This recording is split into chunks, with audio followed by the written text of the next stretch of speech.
Hello and welcome to Building Blocks of Composition, Part 2. I'm Judy Hancock Holland. In Part 1 of this exploration of the building blocks of composition, we started off by talking about musicians and composers of music and how they use various building blocks in the musical world to put together compositions that are beautiful to our ears. They master certain building blocks such as key signature, time signature, tempo, dynamics, voice and instrument choices, lots of different aspects of music, and then combine those thoughtfully to create a beautiful piece.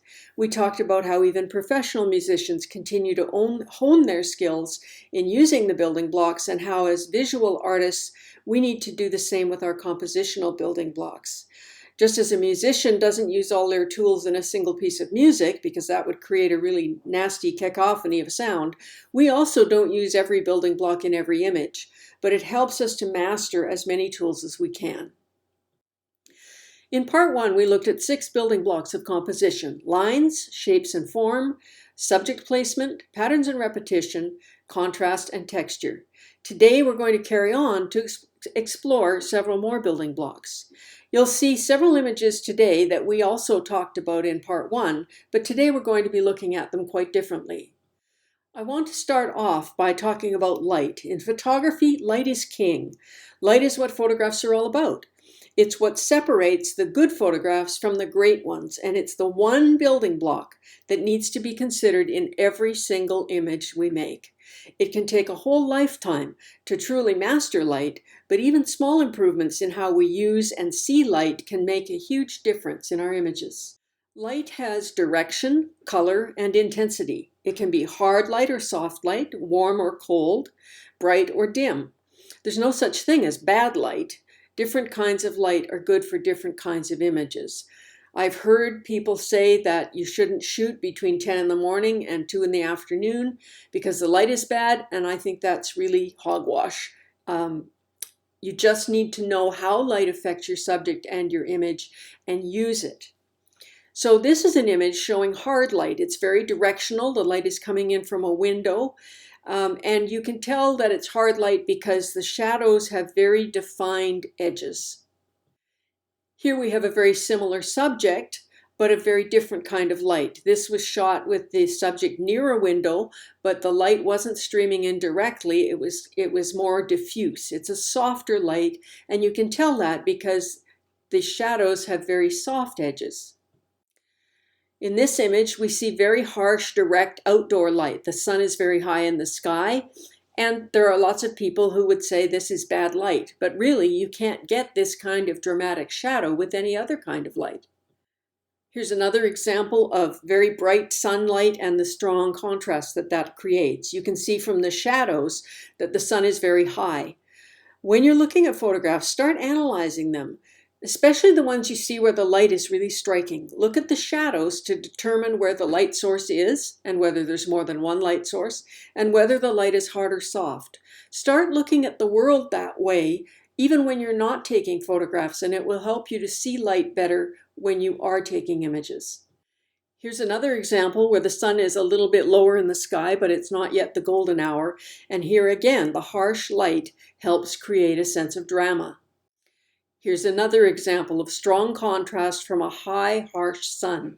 This is a portion of the Georgia O'Keeffe Museum in Santa Fe, New Mexico, and I find the light in New Mexico to be just exquisite. It's so hard that I actually think of it as a sharp kind of light, and I love the harshness of the shadows that create drama. Here's a low-key shot that I took inside a chapel. When you have extremes of dark and light, make sure that you expose for the highlights. You don't want to blow those out. Use your histogram to expose to the right so that your histogram just kisses the right-hand edge. And this is particularly important when you're shooting for a low-key kind of effect. Here's another example of a low-key shot. This was taken outside on a very bright summer day, and there were deep shadows in behind these fronds that were lit up by the sun. Sometimes when you do a shot like this, you do need to do some burning in post to eliminate some bits of lighter areas that peek through, but you can do a lot of this in camera. Soft light is diffused by something. Outdoors, this might be clouds. Overcast days are particularly good for shooting some kinds of subjects. It could also be diffused by a diffuser or a scrim, or it could simply be shot in open shade. The key thing to look for is that there are no harsh shadows in soft light. Overcast days outside are wonderful for shooting forests, birds, waterfalls, and portraits. You might want to use a polarizing filter when you're shooting foliage and water to reduce the glare and the reflections. The soft diffused light that you get on a cloudy day makes wonderful portraits. You could also use a large scrim or diffuser, but it's easier to simply use an overcast day or find some open shade. Open shade is simply shade that is close to where the sunlit area is, so that you get some reflected light in. Here's an example of open shade. This was shot on a sunny day, but I used the overhang of the porch to get a softer light for that portrait. You want to look for open shade, but not dappled light. Here I was able to take advantage of the open shade by shooting these two women standing in the opening of a patio door. So I was standing outside and they were lit by the indirect light. The ceiling above them prevents the light coming straight down on them, and it creates a very soft, flattering light. Women will thank you for using this kind of light because it tends to minimize wrinkles. For this shot, there was a very large open barn door to camera right, and that provided a beautiful indirect side light. And side light tends to bring out textures, as you can see in the folds of the clothing. Here, the soft, indirect, diffuse side light brings out the texture of the hands without being too harsh. Window light is terrific for flowers. It really complements their softness. Bringing in some diffuse light from the side brings out the texture, but it also keeps the shadows soft. If you're shooting outdoors, you can use a diffuser and try to shoot when the sun is lower in the sky, or put a black piece of foam core above your subject. Here's a diagram to show you how I like to shoot flowers. My subject is usually placed somewhere between 12 and 30 inches from the window. I put my backdrop 24 inches or so from the subject, and this is when I'm shooting with a black backdrop. And I have one of those things that kids use for science fairs. It's a trifold display that I got at Staples, and it has wings on each side, and that helps keep light off the background itself. You can also use a large cardboard box painted a flat black inside. So this gives you a basic idea of how I set up for flowers. Most often I light from the left side so the shadows fall to the right. This seems to be very pleasing for our eyes, and this principle, strangely enough, seems to hold true even in cultures where people don't read from left to right. This kind of lighting can make even ordinary things look just exquisite. Here I used the same lighting setup as in the diagram, but without a reflector. I was about 5 feet away from a big sliding glass door on an overcast day, and I simply hung the jacket over the back of a chair. You can see here how the side light brings out the texture of the jacket. A big open garage door can be a great source of light. This was shot inside a garage in indirect light. The door is to the camera left, and that side light really brings out the textures in the leaves and the blossoms. There is some fall off of the light so that the left side of the photo is brighter than the right side. I could have used a reflector or a graduated filter in post if I wanted to bring up the exposure on that right-hand side. And I could get even a more even exposure by putting the garage door behind the camera, but then I would lose that glorious texture in the leaves and the pods, and also the form, and it would look quite flat, so I chose to go with side light. We also need to be aware of the color of light, or as we usually call it, white balance, especially in portraits and product photography where the color has to be right. If you shoot in RAW, you can correct this quite easily in post, and I always do shoot in RAW. In the top shot, you can see that it's too cool. It looks blue. And the bottom one was too warm and too yellow-green. Shooting in colored rooms or in areas of dense foliage can give a color cast to your subject, and different light sources also have different colors of light. Here the white balance is correct. I often use a gray card, as shown in the little side picture there, and I shoot in RAW with my subject holding the gray card, and then I use that image as a reference to correct the color in post.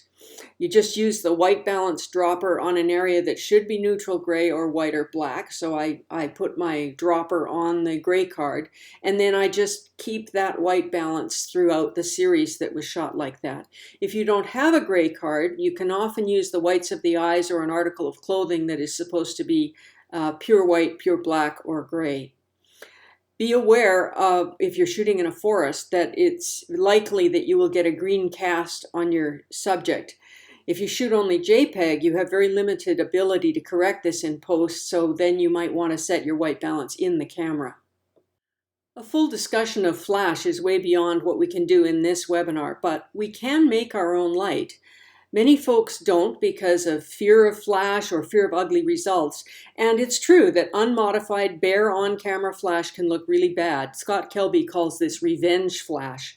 In this shot, I was shooting my on-camera flash. I had the camera in a vertical orientation, so my pop-up flash was a little bit to the left instead of on top of the lens. And it would have looked even worse if I'd shot this horizontal with the light directly above the lens. Even a milk jug handle modifier on a pop-up flash can help if a pop-up is all you have. All you have to do is cut the handle off a milk jug, slit it lengthwise, and slide it over your flash, and it will diffuse the light to some extent. But to get really good results, you need to get the flash off the camera. The image on the left was shot with a bare flash on camera. The image on the right was shot with a manual flash with an umbrella and a reflector. The texture was applied afterwards in post, and it looks just like window light. I only know that this was with flash because I remember shooting it that way. I really like the crisp results that I get with flash. This was shot on a tripod, but even without a tripod, I seem to get greater sharpness when I shoot with flash, and that has to do with the duration of the flash stopping any movement. The technical aspects of using flash is a topic for another day, and it's not nearly as hard as you might think it is. But everything we learn about light we can apply to using flash. This was shot with a diffused off-camera flash on the left and a reflector on the right, and it simulates window light. Nearly all of my hand portraits are shot this way. This image was made with a flash with a bit less diffusion and a reflector held farther away, and you can see that that produces a harsher shadow. To make that shadow softer, I would have had to diffuse the flash more and perhaps get the reflector in closer to the hand. I show you this image because there's a mistake here. The light and sharpness in any image should be where you want the eye to go. And here, the light really falls on the forearm, but it's the fingers and the bow where it touches the strings that I want you to look at. If I were shooting this again, I would put the light on the camera right instead of camera left and aim it directly at the area of the hand. I was able to correct this in post to some extent by toning down the brightness on her arm and opening up the shadows on her hand. That helps to make your eye go where I want it to. But I learned a valuable lesson by making this mistake, and I urge you to go out and make lots of mistakes because that's how we learn. This shot was taken with a diffused flash. I believe it was an umbrella or possibly the extra large Rogue flash bender with a diffusion panel and a reflector on the right-hand side. These portraits were also taken with a diffused flash and a reflector for portraits. The one on the left was shot with an umbrella on the flash, and the one on the right was shot with an extra large Rogue flash bender with the diffusion panel placed on it. In this image, I was going for a more dramatic and even sinister look, and so I used a bare flash off the camera right, knowing that that would create some harsh shadows. The curves of calla lilies remind me of female nudes, and so I wanted to create a flower portrait that looked like a bodyscape. So in the image on the left, I used a bare flash because I wanted some dramatic contrast. And on the right, I used a flash with a gridded strip box to soften and direct the light. You can get quite creative with flash. It's wonderful to have that control over the light. Here I used a diffused flash from below the subject. We often call this horror lighting. It's generally not good for portraits unless you want to create a horror look. So flash is well worth learning, but it is important to get your flash off the camera. Let's move on and look at depth. We know that photography is a flat, two-dimensional medium trying to depict a three-dimensional world. And there are some things we can do to increase the feeling of depth and avoid the photo feeling flat. This is a nice scene, but there's not much depth here. It's very tempting to shoot grand panorama types of shots, but without foreground interest, it lacks depth. You want to try with landscapes to get a foreground, a middle ground, and a background. If you shoot a lot of landscapes, this is one of the most important things that you can learn. This is a fairly well-composed shot, but there's no foreground interest to add depth to it. In both of these two photographs, the one previous and this one, I wanted the shot for the memory of the view from our old house on a hill in Nanaimo, BC. Photographically, it would have been much better to walk down to the shore and get some driftwood or rocks or people in the foreground to add depth. Here I was shooting in a local park, and this is a much better photograph in terms of depth. We have a clear foreground with the logs, we have a middle ground, and we have a background. We also have a nice leading curve to lead our eye through the composition. This is a fairly classic view of Monument Valley in Arizona, and there is some depth suggested by the road and the rock on the right-hand side. But this image, shot nearby, has much more depth provided by the rocks and the sage in the foreground. Here we see a clear foreground, middle ground, and background. You can use a person as a foreground element to add depth. And in this case, red draws the eye. And it's clear that there's a foreground with the person and the beach, the middle ground of the water, and then the background of the trees. Here we have a sense of depth created by the whale in the foreground, the birds in the middle ground, and the land in the background. I like this shot of the lighthouse at Peggy's Cove well enough. There are some rocks and grass in the foreground, but not a lot of depth here. By moving around a bit, I was able to find some grass and water to create a reflection, and here you have a greater feeling of depth because there's more foreground in the shot. Here I really lucked out as the fellow driving this classic car that he had just finished restoring drove into this lighthouse park just ahead of us, and he was quite happy to have his car used as a foreground in this picture, and it really adds depth. Car in the foreground, lighthouse in the background, and then the grass in between. This landscape taken on Gabriola Island, showing Entrance Island, has a clear foreground, middle ground, and background.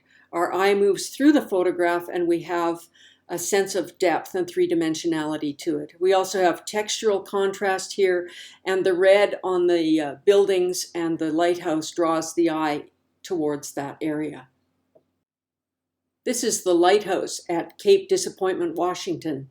And here, the leading line of the wave leads us into the photograph, and we have clear foreground, middle ground, and background with the water, the beach, and the lighthouse on the point.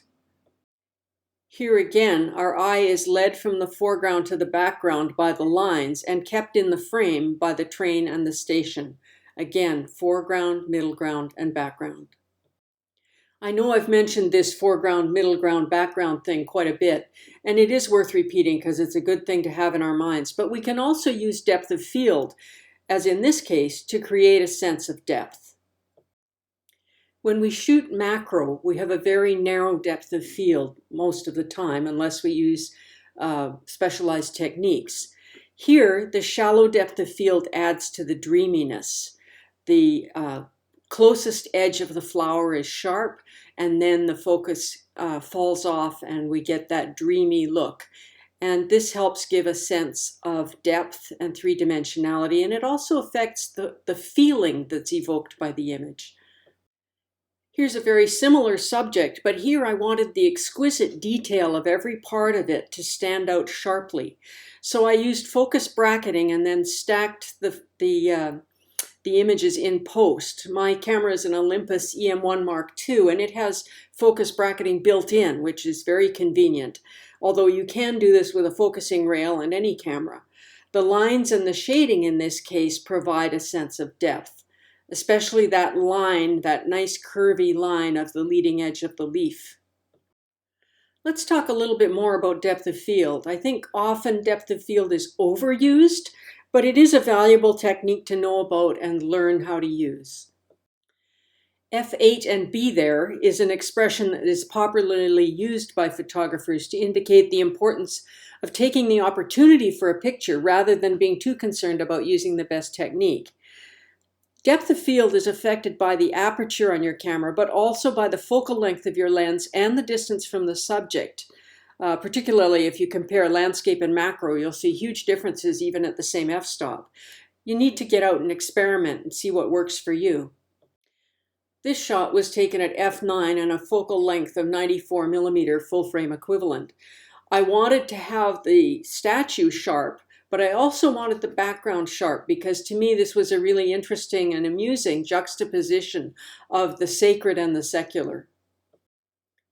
Here we are back at Peggy's Cove Light again, and here I used a 50 millimeter full frame equivalent and an f16. I might have got away with f11 on this, but I really wanted to be sure that everything was sharp. You can see a little piece of land off to the left on the horizon, and I wanted that not to be blurry. So f16 captured it all in focus for me. In this image, I wanted the hands and the front of the cup to be sharp, but I didn't want the necklace and the texture of the sweater to be sharp, which would distract away from my main subject. So I used an aperture of f4 on a 90 millimeter full frame equivalent lens. This particular lens is one of my favorites and I use it a lot, especially for hands. Here I used f5.6 because I wanted to have the hand reasonably sharp and then fade out when it got to the edge of his sleeve. Here again, there were various parts of the image on various focal planes, so I wanted the front of that lens hood to be sharp, but I also wanted sharpness back to his watch and some sharpness back to the other sleeve, and then I wanted a little bit of blur on his sweater so that it wouldn't take attention away from the main subject. In this shot, it was the whales that really mattered, and I used a shallower depth of field, f3.2 on a 120 millimeter full frame equivalent lens. This way the whales are sharp and the background is discernible, but not entirely sharp. So we know that where we want to look is at the sharpest part of the picture, and that's the whales. Here I was using a longer lens, 200 millimeter full frame equivalent, and I wanted both the rocks in the foreground and the ship in the background to be sharp. So I used f11 and it worked out just fine. It was a foggy day, so I've got that ghostly character around the ship, but it also is sharp. For this close-up shot of a magnolia blossom, I wanted virtually everything, a lot of it anyway, to be sharp, and then the background petal falls out of focus a little bit, and that works fine. It was really the curves here that I wanted you to pay attention to, and so those are nice and sharp. I was able to get that by using f16. You'll sometimes hear people say that you shouldn't use f16 because of diffraction, but I really have not found that to be a problem, even when I magnify my image. However, when I want to make sure that everything is sharp, as in this wilting tulip, then I go to focus stacking. And then I'm able to use a smaller aperture, even on the 60 millimeter, which is 120 millimeter full frame equivalent, and get sharpness right from front to back by shooting at f4 and then stacking a number of images that are focused on different parts of the flower. This is a technique I really like because I want to make the exquisite detail stand out, and having bokeh in the shot wouldn't help me with that. Here are two examples. I often like to shoot flowers when they're wilting. So the calla lily on the left is shot at f2.8. I wanted a very shallow depth of field here. And then the one on the right is shot at f5.6 and focus stacked. So I focused at several points along the depth of the flower and merged them together in post. Here's another focus stacked image. To learn depth of field, it's important for you to experiment. Take one lens and shoot a bunch of subjects at different distances and different apertures and see what results you get. Then try another lens, do the same thing. And that way you'll get to know what your equipment does. There's also a depth of field button on some cameras, and that can be helpful. You compose your shot and then you press the depth of field button and you actually see what depth of field you're going to get. But I think there's no substitute for just experimenting. Take a bunch of shots in the same, put them on a tripod and take a bunch of shots at different apertures and different distances from subject and just see what your equipment does. Let's talk a bit about negative space. I think this is a concept that a lot of photographers don't understand when they're starting out. Negative space is simply blank or nearly blank space around your subject. And negative space and balance are related, so we're going to look at both of those concepts. Let's start by looking at text. We know that text that is in all caps is harder to read than text that is in a mixture of capital letters and lowercase. That's because the shape of the negative space around the letters helps us see the shape of the letters and the words and recognize them more quickly. When you look at the all caps line, the negative space is basically rectangular around the whole thing, but the negative space around the second line there varies and makes it easier for us to recognize letters and words. We're often told to fill the frame, and that's really good advice. But negative space is like the white space in a publication, or even in decor where you've got spaces that don't have objects in them. Negative space gives the eye a place to rest and creates a feeling of calm. It also emphasizes the shape of the subject and balances the visual weight of the subject. In these two examples, the shape of the negative space is quite pleasing. But you can see here that too much negative space is less effective. It's a matter of balancing the visual weight of the subject and the visual weight of the space. Studying the masters is a good way to get more familiar with how to use this effectively. In this case, the addition of text on the right-hand side, particularly the upper right, could balance out the subject, but there's too much negative space here to balance it properly. You can also see that putting the negative space in the wrong position doesn't work. Here the blossom is leading us to the right where we would expect to see negative space, but the negative space is on the left and it just doesn't feel balanced. Including some negative space when you're shooting can also leave room for text, as in a greeting card or a magazine or book cover. I do a lot of minimalist photography and I really enjoy that genre. I enjoy the feeling of peace that this negative space in this image has created. And there's a balance here between the boat and the negative space towards the right-hand side. If I had shot the same subject but without the negative space, it wouldn't have the same feeling. You can see here that that feeling of peacefulness is diminished greatly by the lack of negative space to balance the subject. The negative space around the orca in this shot again provides some balance for the fin, but it also is a great image to use for other purposes. I use this one for my business card and I have text arranged in the negative space. Think about shapes and forms when you're shooting. You may be able to use negative space as a tool to showcase shape and form. Pay attention to the shape of the negative space as well as the shape of the subjects. So here, for a moment, don't look at the flowers, look at the black, and you can see that there are very pleasing curves there, and the symmetry can be quite interesting. Let's look at balance a little bit more. It can be related to negative space. It can also be related to some other things. So let's look at those. This is a shot I took with permission at Anne Mortife's 70th birthday concert in Vancouver. Here the negative space helps provide some balance. We have the two human figures on the right that have visual weight, particularly Anne herself. and they draw the eye. We need something to balance that out, and the negative space on the left does that. If I had shot it like this without the negative space, it would just feel unbalanced. Here we have a big, bulky subject in the form of a grain elevator in a snowstorm, and it has a lot of visual weight. It needs something to balance it. Including some of the ground in the foreground under the elevator helps to provide some balance. Whenever you shoot a subject, ask yourself if it needs some ground under it. I do love shooting grain elevators, and they are disappearing quickly, so I need to get at it. Because of its size and its color, this grain elevator has a lot of visual weight, and it needs something to balance it as well. By including some of the area of negative space off to the right, I was able to make the photograph appear much more balanced. And this is related to subject placement and the principle of thirds that we talked about in part 1.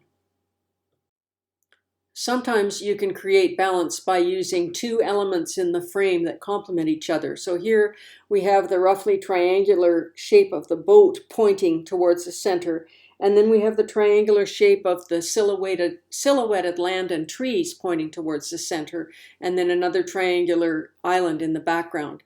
Those elements balance each other out and make the photograph more attractive. This is El Capitan, a very striking peak in a flat area of land in northeastern Arizona. The bulk of the peak here is somewhat balanced by the corral and the foreground flat area, but the peak is so imposing, I think this provides better balance. And this, of course, is somewhat subjective. The more you study and work with balance, the better you'll understand it and use it. And in the final analysis, it's the artist's choice as to what image you prefer. Let's move on and talk about backgrounds. This is something that a lot of beginner photographers don't pay enough attention to, and even people with experience sometimes forget to check their backgrounds, but they're very important. I love this portrait of my husband because it really captures his gentleness. However, the background here is very distracting, especially the bright areas. I shot this in a restaurant. There was very little control over the background, and it's a photograph I treasure, but not one I would ever put in an exhibit or a competition. Ask yourself when you're shooting something, if I were painting this scene, is that thing in the background something I would add? And if it's not, try to get rid of it. Remember, contrast, color, letters and words, people, brightness, all of those things draw the eye. And if they're in your background, they're going to distract from your subject. When friends came to visit, I thought this beautiful high overcast light would be great for portrait. And the light is wonderful, but you've got to be careful about the color in your background. Warm colors like orange and yellow and red draw the eye. And in this case, those warm colors in the background compete with my subject. Changing the image to monochrome gets rid of that problem and makes a more attractive picture. My sister used to own a jewelry store. And from her, I learned that if you want to really showcase something, put it on a black background. She would use black velvet in her jewelry store to showcase gems, and you'll find that in any jewelry store, I expect. So I started using black backgrounds when I really wanted to showcase something, and I do a lot of flowers this way. When your background is neutral, it doesn't distract away from the subject. There's nothing there to draw my eye away from what I want you to look at. So this high key shot really showcases the curves of this beautiful blossom. You can light a white background in such a way that it will appear to be a soft gray. And in this case, I think that really sets off the subject. Nothing to distract the eye from what I want you to look at. Shooting with a plain white or gray background also gives you the ability to quite easily add a texture overlay. And for some photographs, that can enhance the beauty. Do you really need a background for the shot you're taking? Sometimes we can get rid of the background altogether by filling the frame, and that can create more of a sense of intimacy and immediacy without it. Again, there's nothing here to distract from what I want you to see. As photographers, we develop our own style over time, and we tend to use some building blocks of composition more than others. Framing is one that I don't use an awful lot, and so it's one that I should probably go out and practice, and I will do that. I didn't find a lot of shots in my catalog that used framing, but I have a few to show you and a few from a friend. It's quite common to use a doorway as a frame, as in this image. Windows are also often used as frames and can be very effective. In this image, the stained glass window was the major subject, but I wanted to frame it and give you just a peek of it. Using the door with the sign on it provides some context. In this image, my friend Corinne McConkey created this, and she has used the blocks of stone on both sides and the window and stone in the background to frame and create sort of a box for the subject. I think it's very effectively done. Here's another image by Corinne McConkey. She's really been creative in this case using framing. She's got windows on both sides framing the subject, and that's not something you see very often, but again, I think it's very effectively done. If you like venturing into the territory of altered reality images, you can use framing there too. Here, the abstract shape frames the sky and the balloon. Another building block that we can add to our repertoire and use is point of view. Most novice photographers shoot from a standing position. We need to change it up. This image demonstrates framing, but also point of view. When you're shooting animals and children, try to get the camera at their eye level. This really takes you into their world. Getting your camera a little higher and shooting down at someone can emphasize youth and vulnerability. This is a power position. Women are very often shot this way. Shooting slightly upward at your subject adds stature and power to the subject. Look at various portraits in magazines, catalogs, advertisements, and see where they're shot from. I think you'll notice that there's a different feeling associated with different points of view. Back to this image, I got my camera down nice and low. Shooting up at things also makes them appear more imposing or gives them greater presence or stature. Another way you can use point of view for interest is to look at your subject in a non-conventional way. Most people shooting a cellist would not do it this way. This provides more interest because it's such a different point of view. Show your viewer a view they don't usually see. The backs of flowers can be really interesting, and we don't normally see those. Shooting up at flowers is a point of view we don't normally see. Most of the time we're looking down on them. I like to shoot flowers in a different way. Again, an unconventional kind of composition. You've seen this image a couple of times already, but I include it here because it is a good example of changing up your point of view to create interest.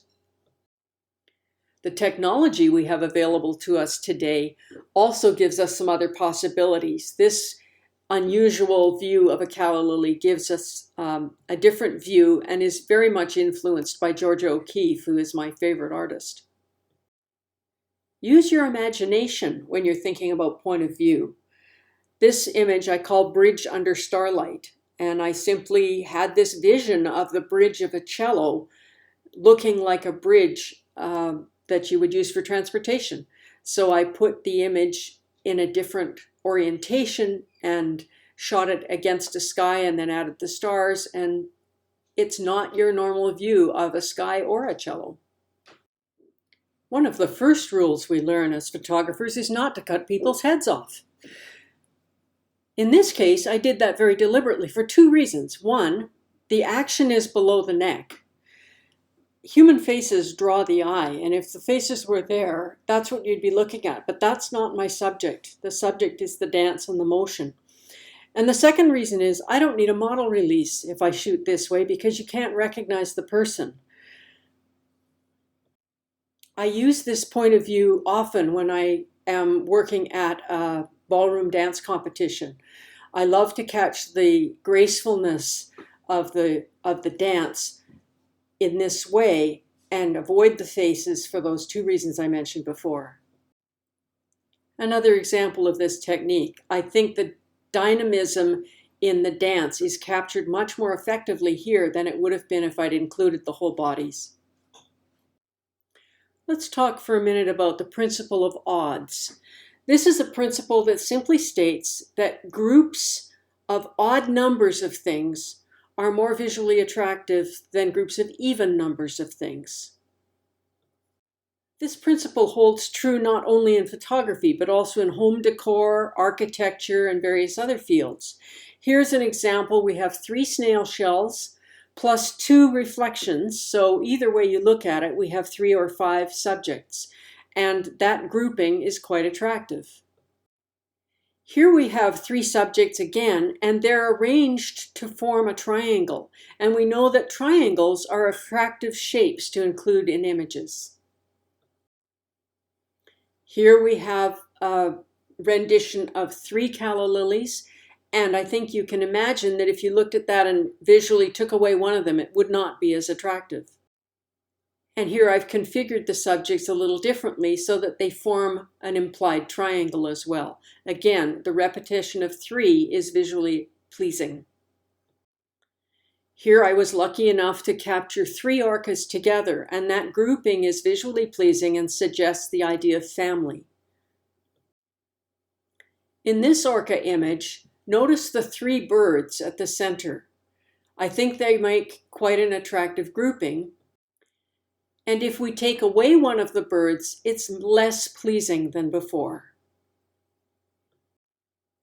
I think having 1 bird is more attractive than 2, but having 3 is the most attractive out of those 3 shots.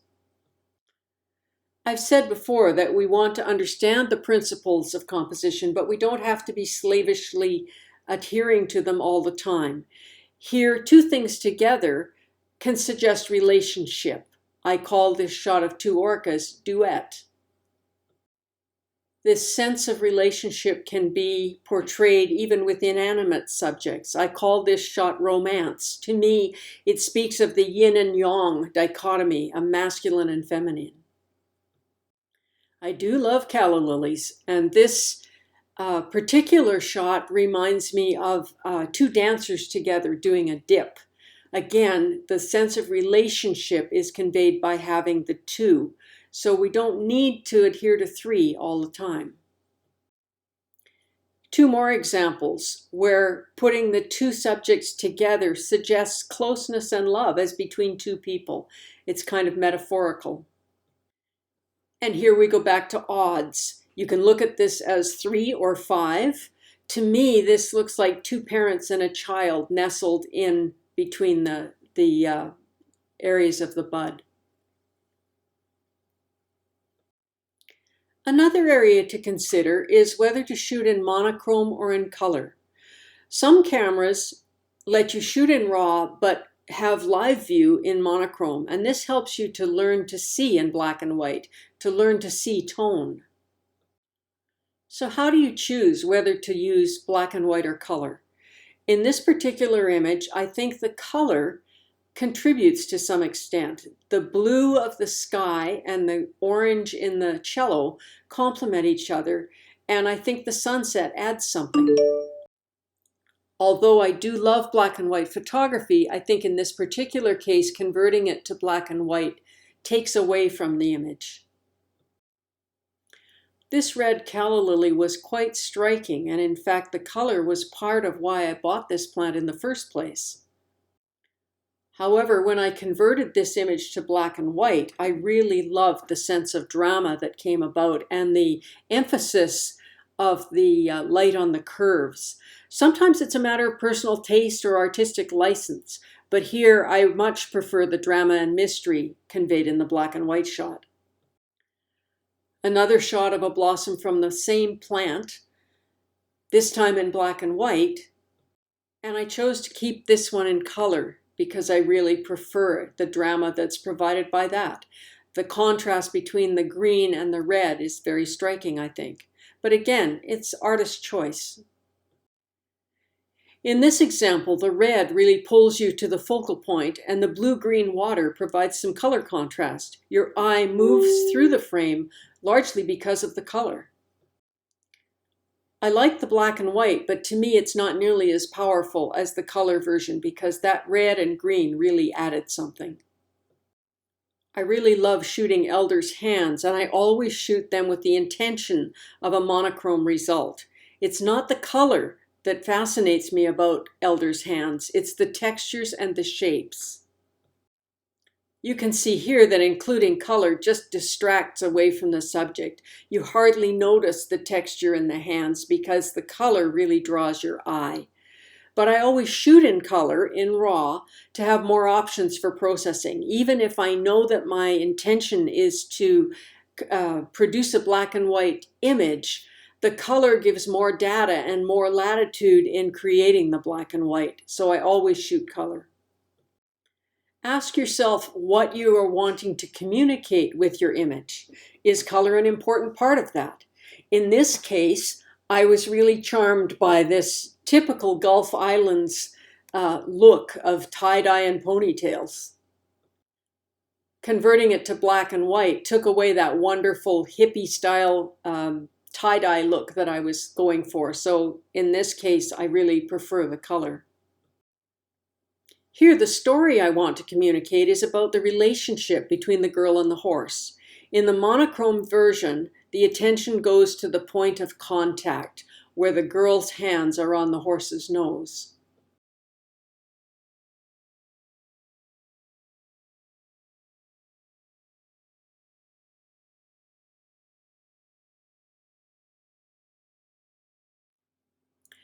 I love the way that monochrome brings out the intricate detail on flowers, the textures and the lines. But if the color is what you love, then you'll want to show the color, even though the fine detail will be less noticeable. It's really a matter of artist's choice. But it can pay off to look at both versions and play with both versions, along with thinking about what your intention is, what it is you're wanting to communicate. Here are some points to consider when you're deciding about monochrome or color. In monochrome, there are some things that tend to work. Simple compositions can be very nice in monochrome. Anything with strong lines, texture, form, and tones can be worth considering monochrome on. And beautiful lighting. Taking away the color really emphasizes light in many cases. Also, any subject where the color distracts or just doesn't contribute is a good candidate for monochrome. And always shoot in color for maximum flexibility in black and white conversions. Monochrome processing is not nearly as straightforward as it might appear. There's a whole art to creating effective monochrome images, and it's well worth studying, but beyond the scope of this presentation. The last building block we're going to talk about is the orientation of your image, whether it's horizontal or vertical. Many years ago, when I was learning photography, I was told if the subject is vertical, shoot it vertical. If the subject is horizontal, shoot it horizontal. That's not a bad principle, and back in the days of film, that made sense. But now that we have digital cameras, we can shoot both ways, which is often a good idea. The guiding principle I use today is to look at my subject and determine the direction of the dominant lines in the subject, and then shoot in harmony with that, or not. Here the dominant lines are vertical, and so I've shot it in a vertical orientation quite deliberately. Here the horizontal arrangement of the petals lends itself more to a horizontal shot. Comet Neowise appeared as a vertical-ish line in the sky, and therefore I shot it vertically. Now, I did shoot this both vertically and horizontally, but the vertical orientation emphasized the height of the night sky, and it fit with the lines of the comet and the upward sweep of those clouds. Back to my favorite building.